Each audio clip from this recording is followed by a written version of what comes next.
Hello students. तो हम लोगों ने रे डायग्राम्स रिफ्रैक्शन में डिस्कस कर लिए। तो अभी रे डायग्राम्स के बाद मैं तुम लोग को साइन कन्वेंशन, लेंस फॉर्मूला और magnification, in fact power of lens, ये कुछ टॉपिक्स डिस्कस करूँगा। ठीक है जी। जिसमें से सबसे पहला जो टॉपिक है हम लोग साइन कन्वेंशन के बारे में पहले मैं आपको डिस्कस कर देता हूँ। जैसे हम लोगों ने बेसिकली उसमें करा था, मिरर फॉर्मूला में, मिरर में करा था, तो वैसे ही जो साइन कन्वेंशन है इसमें भी यूज़ होंगे। तो सबसे पहले उसके भी पहले हम लोग लेंस फॉर्मूला की बात कर लेते हैं। अगर मैं लेंस फॉर्मूला की बात करूं तुम लोग के साथ, तो लेंस फॉर्मूला है, लेंस फॉर्मूला हमारे पास कुछ इस तरीके से होता है, दैट इज़ 1/v माइनस में 1/u is equals to 1/f। उसमें दोनों ही चीज़ें ऐड हो रही थी, इसमें दोनों ही चीज़ें हमारे पास, इसमें u सब्ट्रैक्ट हो रहा है, मतलब 1/v minus 1/u is equal to 1/f, जिसमें हमारे पास जो v है इसमें सेम वही कंटेंट है हमारे पास। जो v है, v हमारे पास इसमें इमेज का डिस्टेंस है, इमेज डिस्टेंस, और जो u है हमारे पास ऑब्जेक्ट का डिस्टेंस है, ऑब्जेक्ट डिस्टेंस। ठीक है जी। कहाँ से मेजर करना है ये मैं आपको बताऊंगा। और f है इसकी focal length, focal length, focal length आप f1 ले सकते हो, f2 ले सकते हो, वो आपकी श्रद्धा है, आपको कौन सी फोकल लेंथ को इंट्रोड्यूस कराना है। ठीक है जी। सबसे पहले मैं दोनों में ही डिस्कस कर देता हूँ, आपको कनकेव में भी और कन्वेक्स में भी। सपोज इस तरफ हम लोग कन्वेक्स लेंस ले लेते हैं और इस तरफ मैं कनकेव लेंस लूँगा। तो पहले अगर कन्वेक्स लेंस में डिस्कस कर लेते हैं, तो कुछ इस तरीके से मैंने यही सेम हमारा ऑप्टिकल सेंटर O ले लिया है। सपोज ये डिस्टेंस मेरे पास f2 आ जाता है। ठीक है जी। और दूसरा वाला डिस्टेंस हमारे पास दूसरी साइड पे ऑब्वियसली f1 आता है, आपको पता ही है। ठीक है जी। यहाँ पे मैंने f2 ले लिया है और यहाँ पे 2f2 ले लिया है। इस तरफ मैंने f1 ले लिया है और यहाँ से मैंने 2f1 ले लिया है। अभी होगा क्या, सेंटर में हम लोग एक कन्वेक्स लेंस भी इंट्रोड्यूस करा लेते हैं। ये मेरा एक कन्वेक्स लेंस हो गया, जो साइड से थिन होता है और बीच में से बच्चों थिक होता है। तो अभी अगर मैंने कन्वेक्स लेंस यहाँ पे एक इंट्रोड्यूस करा लिया है, तो अगर इसमें क्या होगा, अभी जो भी डिस्टेंस मेरे को मेजर करना है वो सारे के सारे डिस्टेंस ऑप्टिकल सेंटर से मेजर करने हैं। सपोज अभी मैं यहाँ पे कुछ ऑब्जेक्ट रख लेता हूँ। अगर मैंने यहाँ पे ऑब्जेक्ट रख लिया है, पहली रे पैरेलल आती है। अभी जो ये पहली पैरेलल रे होती है, इसके रिस्पेक्ट में हमें सभी डिस्टेंसेस को मेजर करना होता है। अभी अगर इसके रिस्पेक्ट तो ये पहली रे हमारे पास फोकस में से पास करती है, तो फोकस कौन सा यूज़ हुआ, f2 यूज़ हुआ। तो सबसे पहली चीज़ याद रखना, अभी इसमें ऑब्जेक्ट डिस्टेंस u अगर मैं इसमें से इधर से मेजर करूंगा तो मेरे को इस डायरेक्शन में जाना पड़ेगा, कुछ ये मेरे पास u होएगा। मेरे को अगर इस डायरेक्शन में जाना पड़ेगा u ढूंढने के लिए, तो u इसमें नेगेटिव होगा। अगर मैं v की बात करूं, v की बात कर लेते हैं। v हमेशा इसकी कन्वेक्स लेंस के केस में हम लोगों ने जब रे डायग्राम्स बनाई थी, सारे केसेस में ऑलमोस्ट हमारे पास जो v है वो इस साइड पे बना था। तो इसकी और इसकी जो डायरेक्शन है वो बिल्कुल सेम है, इसकी और इसकी डायरेक्शन। तो v हमारे पास ज़्यादातर केसेस में पॉजिटिव होगा, लेकिन सिर्फ एक केस में नेगेटिव होगा v, जब हमारे पास जो ऑब्जेक्ट है वो o और f1 के बीच में पड़ा होगा, o और f1 के बीच में पड़ा होगा। तो उस केस में हमारे पास वर्चुअल इमेज क्रिएट होती थी। तुम लोग को याद होगा, वर्चुअल इमेज क्रिएट होती थी, कुछ यहाँ पे वर्चुअल इमेज क्रिएट होती थी, जिसकी वजह से मेरे को v ढूंढने के लिए मेरे को इस डायरेक्शन में जाना पड़ा, और ये इसके ऑपोजिट डायरेक्शन होगी, जिसके कारण v नेगेटिव हो गया। बात कर लेते हैं बच्चों फोकल लेंथ की। फोकल लेंथ, फोकस यूज कौन सा हो रहा है, सबसे पहला सबसे ज़्यादा फोकस कौन सा यूज हो रहा है, यही वाला फोकस यूज हो रहा है। तो फोकस को ढूंढने के लिए मेरे को इस डायरेक्शन में जाना पड़ेगा। फोकल लेंथ को ढूंढने के लिए मेरे को यहाँ से कुछ इस डायरेक्शन में जाना पड़ेगा। अगर मेरे को इस डायरेक्शन में जाना पड़ेगा तो ये दोनों डायरेक्शंस सेम है, जिसकी वजह से फोकल लेंथ बच्चों पॉजिटिव आ जा रही है, फोकल लेंथ पॉजिटिव आ जा रही है। तो अभी एक चीज़ याद हमें पता है कि भाई कन्वेक्स लेंस के केस में फोकल लेंथ हमेशा पॉजिटिव ही रहेगी, और v हमेशा जनरली पॉजिटिव रहेगा। सिर्फ एक केस में v नेगेटिव होगा, जबकि जो u है वो हमेशा ही नेगेटिव ही होता है। तो कनकेव लेंस के केस में देख लेता हूँ। सेम मैं कनकेव लेंस के केस में भी यही चीज़ लेता हूँ। ये मैंने ऑप्टिकल सेंटर O ले लिया है, ऑप्टिकल सेंटर O के क्रॉस में कनकेव लेंस बना लेता हूँ। ये कुछ मैंने ऑप्टिकल लेंस के ऑप्टिकल सेंटर के क्रॉस कनकेव लेंस क्रिएट कर लिया। सेम यहाँ पे मैं एक डिस्टेंस f2 ले लेता हूँ, यहाँ पे मैंने f1 ले लिया है और यहाँ पे 2f1 आएगा, फर्दर यहाँ पे 2f2 भी आएगा। तो होगा क्या, अभी इसमें अगर ऑब्जेक्ट यहाँ पे पड़ा है तो ये पहली रे तो पैरेलल आ गई है भाई। ऑब्जेक्ट यहाँ पे पड़ा है तो ऑब्जेक्ट को देखने के लिए तो मेरे को इस डायरेक्शन में आना ही पड़ेगा ऑप्टिकल सेंटर से, तो ऑब्जेक्ट तो इसमें भी नेगेटिव ही होगा। ऑब्जेक्ट बच्चों इसमें भी नेगेटिव ही होगा।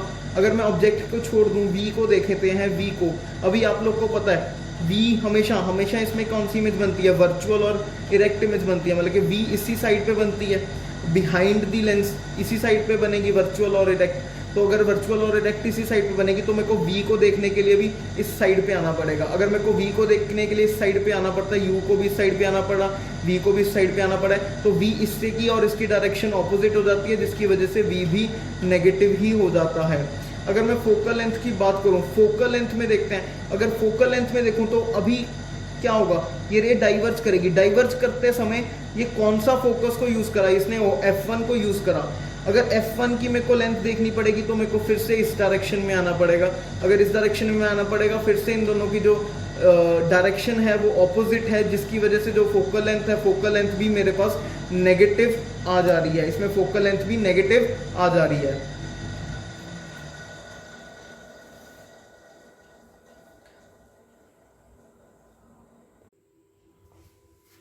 तो बच्चों ये कुछ साइन कन्वेंशन है जो आप लोग को यूज करना पड़ेगा, ठीक है जी।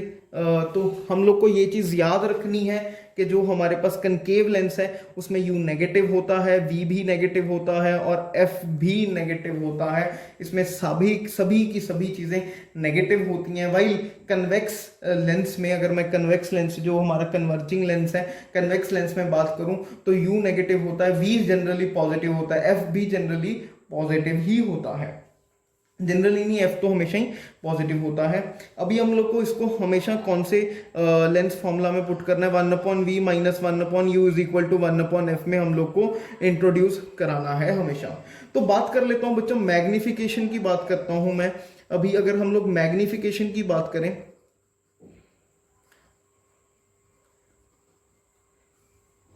बच्चों मैग्निफिकेशन में भी सेम ही क्राइटेरिया है।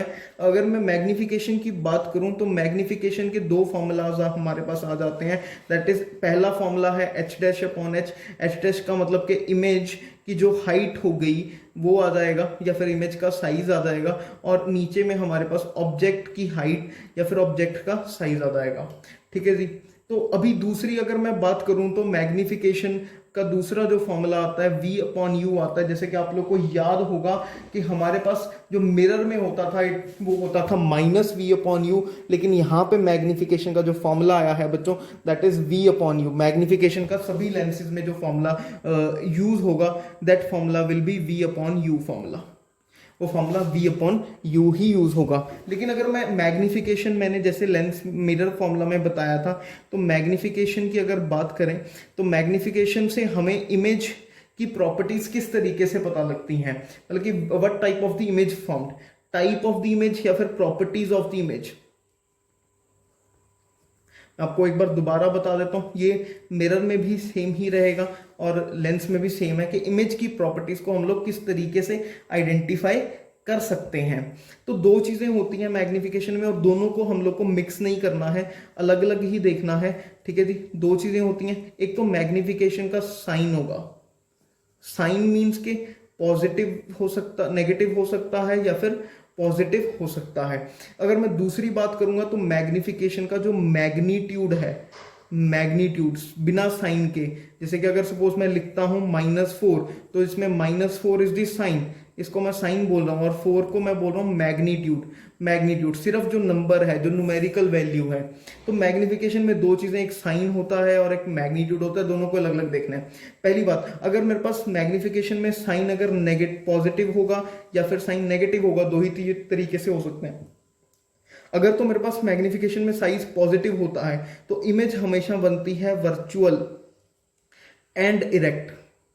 याद रखना बच्चों, तो हमेशा इमेज वर्चुअल और इरेक्ट ही बनेगी। ठीक है जी। अगर मेरे पास मैग्निफिकेशन का साइन हो जाता है नेगेटिव, तो जो इमेज मेरे पास बनती है वो उल्टी होगी, that is real and inverted. मतलब आप एक चीज ध्यान रखना, जहां पे आपको नेगेटिव मैग्निफिकेशन मिले तो इमेज हमेशा इन्वर्टेड ही होगी। इमेज इन्वर्ट होने का ही कारण मैग्निफिकेशन का नेगेटिव होना होता है। ठीक है जी। तो अगर मैं अगले पॉइंट पे मूव करता हूं, तो मैग्निफिकेशन का मैग्नीट्यूड। अभी मैग्निफिकेशन का जो मैग्नीट्यूड होगा, अगर तो मैग्निफिकेशन जो हमारी होगी वो 0 से 1 के बीच में होगी, मतलब 0.1, 0.2, 0.3, 0.5, मतलब 1 से छोटी होगी। ठीक है जी। और एक केस में अगर मैग्निफिकेशन हमारी 1 से बड़ी होगी। ठीक है जी। या फिर यूं भी कह सकते हैं, अगर मैग्निफिकेशन इक्वल टू 1 होगी। अगर तो मैग्निफिकेशन इक्वल टू 1 होगी तो इमेज का साइज सेम साइज होगा, इमेज सेम साइज की होगी। अगर मैं मानूं मेरी मैग्निफिकेशन इसके बीच में है, 0 और 1 के बीच में, तो मैग्निफिकेशन होगी डिमिनिश्ड। मैग्निफिकेशन होगी डिमिनिश्ड, मतलब डिमिनिश्ड का मतलब ऑब्जेक्ट छोटा होगा, ऑब्जेक्ट का साइज, ऑब्जेक्ट डिमिनिश हो जाएगा, ऑब्जेक्ट का साइज छोटा हो जाएगा। अगर मैग्निफिकेशन में ग्रेटर देन 1 लेता हूं तो मेरे पास इमेज हमेशा एनलार्ज्ड होती है, इमेज एनलार्ज्ड होगी, इमेज मैग्निफाइड होगी, एनलार्ज्ड होगी, बड़ी होगी। ठीक है जी।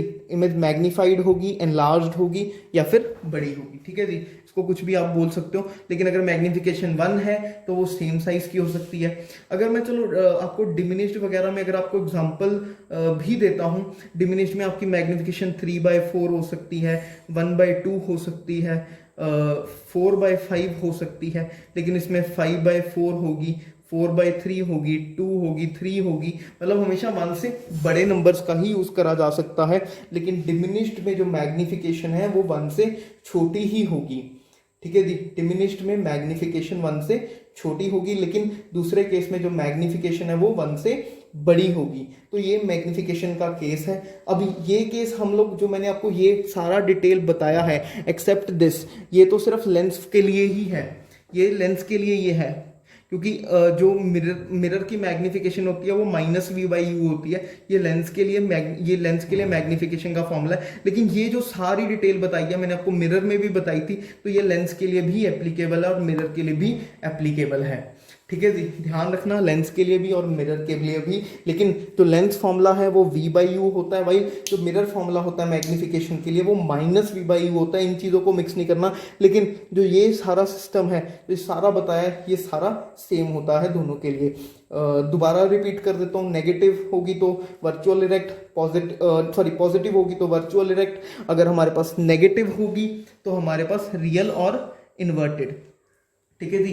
अगर मैग्नीट्यूड की बात करूंगा 1 से छोटी होगी तो डिमिनिश्ड, अगर मैं ग्रेटर देन 1 की बात करूंगा तो उसमें एनलार्ज्ड। तो जब भी आपका आंसर आएगा आपको सोचने की जरूरत नहीं पड़ेगी तो कि क्या बनेगी, आप सिर्फ मैग्निफिकेशन को देख के इमेज की प्रॉपर्टीज, इमेज की साइज को आप बता सकते हो, जो कि आपके क्वेश्चन में जनरली पूछा होता है कि जी इनमें से कोई 2 चीजें, आपको इनमें से कोई 2 चीजें दी होती है, तीसरी फाइंड करनी है। उसके बाद आपको बोला गया होता है कि इमेज की प्रॉपर्टीज बताओ। तो इमेज की जब आपको प्रॉपर्टीज आएंगी, आप सबसे पहले मैग्निफिकेशन फाइंड कर लोगे। जब मैग्निफिकेशन आ जाएगी तो आपके पास 2-3 चीजें पता लग जाएंगी। आपको रियल इन्वर्टेड पता लग जाएगा, वर्चुअल इरेक्ट पता लग जाएगा, एनलार्ज पता लग जाएगा, डिमिनिश्ड पता लग जाएगा, जिससे आपको पता लग जाएगा कि भाई इमेज की क्या क्या प्रॉपर्टीज फॉर्म हो रही हैं।